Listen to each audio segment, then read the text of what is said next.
യുദ്ധക്കെടുതിയിൽ തകർന്ന ഗാസയിലേക്ക് കൂടുതൽ സഹായം എത്തിയില്ല എങ്കിൽ 48 മണിക്കൂറിനുള്ളിൽ 14,000 കുഞ്ഞുങ്ങൾ മരിക്കുമെന്ന ഐക്യരാഷ്ട്രസഭയുടെ മുന്നറിയിപ്പ്.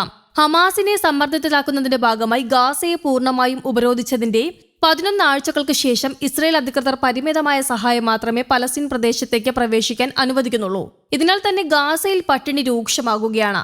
ഇസ്രയേൽ ആഴ്ചകളായി നടത്തിയ പൂർണ്ണ ഉപരോധത്തിന് ശേഷം കുഞ്ഞുങ്ങൾക്കുള്ള ഭക്ഷണം ഉൾപ്പെടെ മാനുഷിക സഹായങ്ങൾ വഹിച്ചുകൊണ്ടുള്ള 5 ട്രക്കുകൾ മാത്രമാണ് തിങ്കളാഴ്ച ഗാസയിൽ പ്രവേശിച്ചത് എന്ന് UN മനുഷ്യാവകാശ മേധാവി ടോം ഫ്ലെച്ചർ പറഞ്ഞു. ഇത് സമുദ്രത്തിലെ ഒരു തുള്ളി എന്നാണ് അദ്ദേഹം വിശേഷിപ്പിച്ചത്. തിങ്കളാഴ്ച ബ്രിട്ടൻ, ഫ്രാൻസ്, കാനഡ എന്നീ രാജ്യങ്ങളിലെ നേതാക്കൾ ഗാസയിലെ ഇസ്രയേലിന്റെ അതിക്രൂരമായ നടപടികളെ അപലപിക്കുകയും മാനുഷിക സഹായത്തിനുള്ള നിയന്ത്രണങ്ങൾ അവസാനിപ്പിച്ചില്ല എങ്കിൽ സംയുക്ത നടപടിയെടുക്കുമെന്ന് മുന്നറിയിപ്പ് നൽകുകയും ചെയ്തതിനു ശേഷമാണ് UN ഉദ്യോഗസ്ഥന്റെ പ്രസ്താവന എന്നതും ശ്രദ്ധേയമാണ്. ഗാസയിലേക്കുള്ള സഹായം തടഞ്ഞതിനെയും പലസ്തീനികളെ കൂട്ടത്തോടെ കുടിയിറക്കുമെന്ന് ഭീഷണിപ്പെടുത്തിയ നെതന്യാഹു സർക്കാരിലെ മന്ത്രിമാരുടെ അഭിപ്രായങ്ങളെയും ബ്രിട്ടീഷ് പ്രധാനമന്ത്രി Keir Starmer, French president Emmanuel Macron, Canadian പ്രധാനമന്ത്രി മാർക്ക് കാർണി എന്നിവർ സംയുക്ത പ്രസ്താവനയിൽ വിമർശിച്ചിരുന്നു. അതേസമയം ഗാസ യുദ്ധം അവസാനിപ്പിക്കാൻ സന്നദ്ധത പ്രകടിപ്പിച്ച ഇസ്രയേൽ പ്രധാനമന്ത്രി ബെഞ്ചമിൻ നെതന്യാഹു രംഗത്തെത്തിയിരുന്നു. ഇതിനായി ഹമാസ് ചില വ്യവസ്ഥകൾ അംഗീകരിക്കണമെന്നും ഇസ്രയേൽ പ്രധാനമന്ത്രി ആവശ്യപ്പെട്ടു.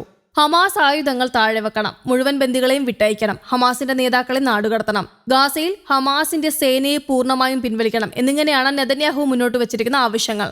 ഗാസയിൽ ഇസ്രയേലിൽ തുടരുന്ന ആക്രമണങ്ങളുടെ പേരിൽ UK ഉൾപ്പെടെയുള്ള രാജ്യങ്ങൾ ഇസ്രയേലിനെതിരെ കടുത്ത നിലപാടുമായി രംഗത്തെത്തിയതിനെ തുടർന്നാണ് നെതന്യാഹു ഇക്കാര്യങ്ങൾ വ്യക്തമാക്കിയത്.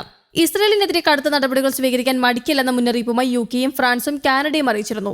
ഗാസയിലെ സൈനിക നടപടികൾ നിർത്താതിരിക്കുകയും കൂടുതൽ സഹായം അനുവദിക്കാതിരിക്കുകയും ചെയ്താൽ ഉപരോധം ഉൾപ്പെടെയുള്ള നടപടികൾ ആലോചിക്കുമെന്നാണ് രാജ്യങ്ങൾ നൽകിയിരിക്കുന്ന മുന്നറിയിപ്പ്.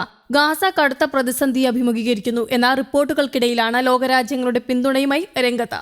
ഭക്ഷ്യവസ്തുക്കളുമായി കൂടുതൽ ട്രക്കുകൾ ഗാസയിലേക്ക് എത്തിയില്ലെങ്കിൽ വലിയ ദുരന്തമാണ് മേഖലയെ കാത്തിരിക്കുന്നതെന്നും UN മുന്നറിയിപ്പ് നൽകിയിരുന്നു.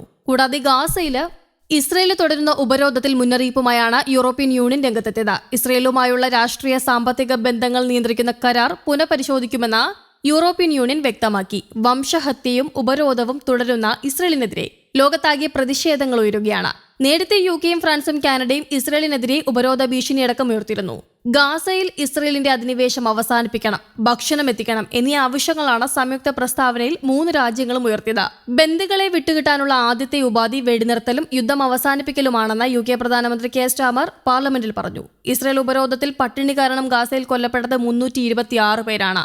ഉടൻ ഇടപെട്ടില്ല എങ്കിലാണ് 14,000 കുഞ്ഞുങ്ങൾ കൂടി പട്ടിണി മൂലം മരിക്കുമെന്ന് ഐക്യരാഷ്ട്രസഭ മുന്നറിയിപ്പ് നൽകിയിരിക്കുന്നത്. മാർച്ച് 2 മുതൽ സമ്പൂർണ്ണ ഉപരോധത്തിലാണ് Gaza. News desk, Kerala Kaumudi.